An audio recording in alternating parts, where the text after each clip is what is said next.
Is it really Pantera without Dime and Vinny?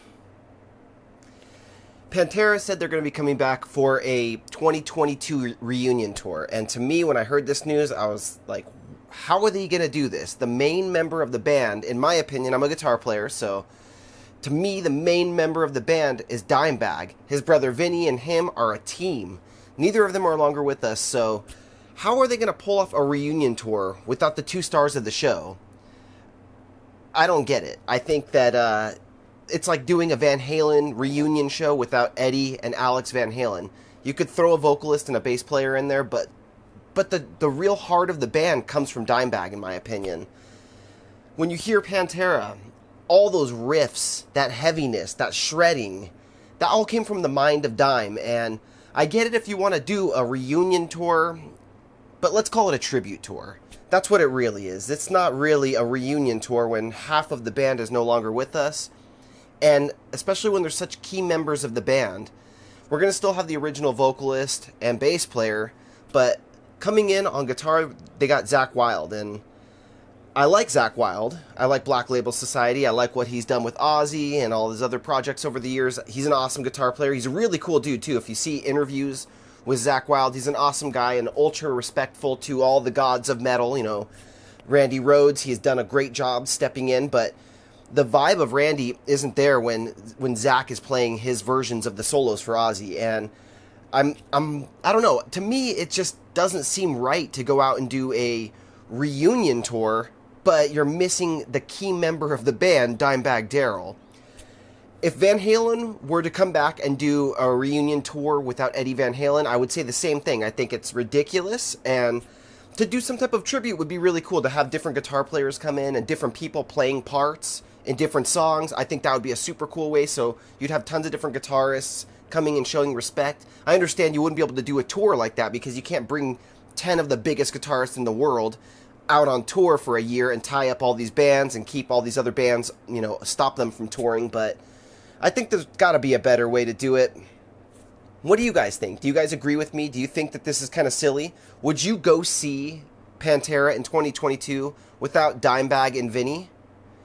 I think the singer Phil is a key part of Pantera's sound, but again, I don't think that that's enough to draw people out. To me, this seems almost like it's a cover band or a tribute band or something like that without those key members of the band. When I think about my favorite all-time band is Metallica. If James Hetfield and Lars Ulrich were to pass away, some tragic event happens, and we still have Rob Trujillo or even Jason Newsted and Kirk Hammett, and they were to fill in a different drummer and a different vocalist, I don't know if I'd want to go see that band. What do you guys think about this? To me, it's kind of weird. I just watched a bunch of interviews with Zakk Wylde, and he's such a cool dude, but can he fill the shoes of Dimebag Darrell?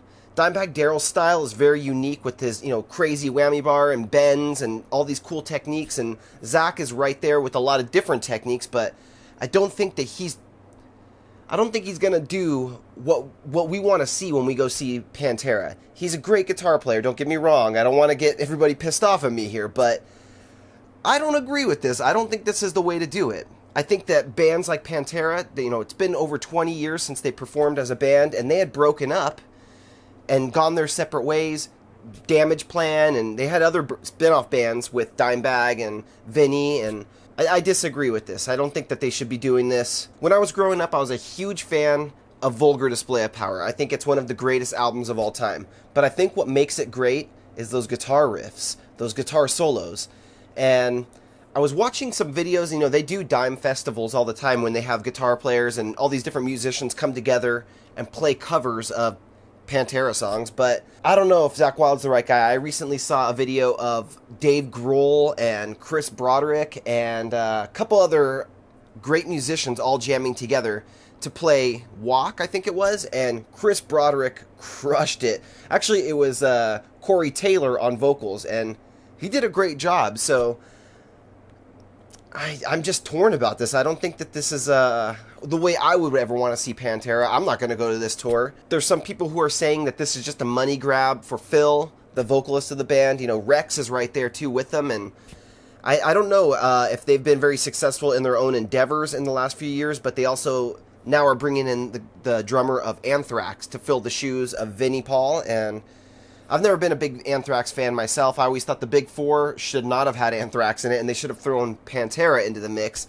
really make it the Big Four, because to me Pantera is, you know, some real heavy American metal, very unique style, in your face, and awesome. A couple years back, Static X came back, and they did a reunion tour without Wayne Static, who had passed away. And they did a very interesting thing. They had somebody come on stage with a mask that looked like a zombified version of Wayne Static, which at first I was thinking, how do you do a reunion of Static X without the vocalist of the band, the guitar player? He was the main songwriter. I felt like the opposite could have been the case. You know, if Wayne was still with us, you could have filled in a talented backing band behind him and done a good, awesome, you know, tour with Static X. But to replace the main member of the band, that's a little weird to me. It just seems wrong.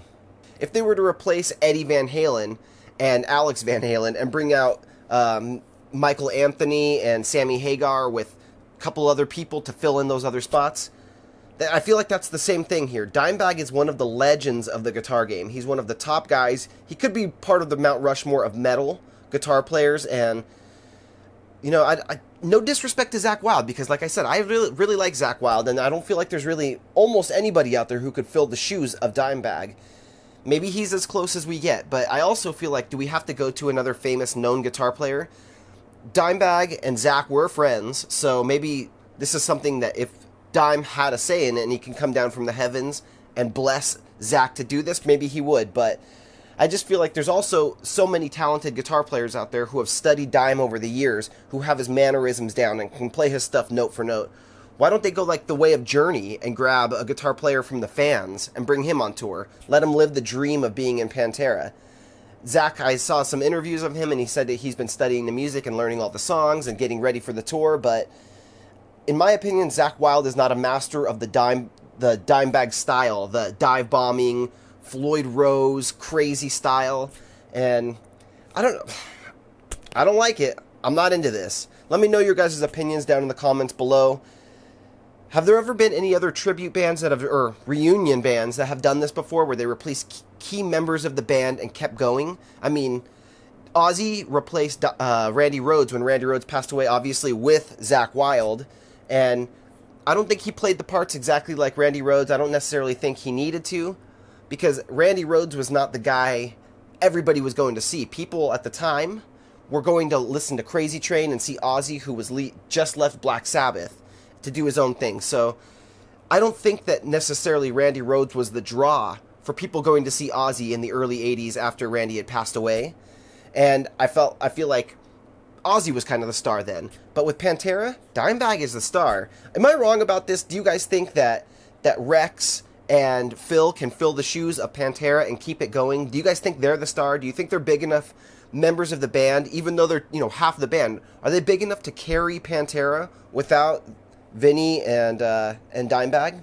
It's going to be interesting hearing the first reviews of them playing live. I'm sure the real hardcores will probably want to go, but I'm guessing that there's going to be a tear in the Pantera fan base. I'm sure a lot of them are not going to want to go see this, and I haven't heard of much opinions from people about this, so I want to hear from you guys. Let me know in the comments what you think. Would you go to this tour, and do you think it's a good idea to reunite the band without two of the main founding members?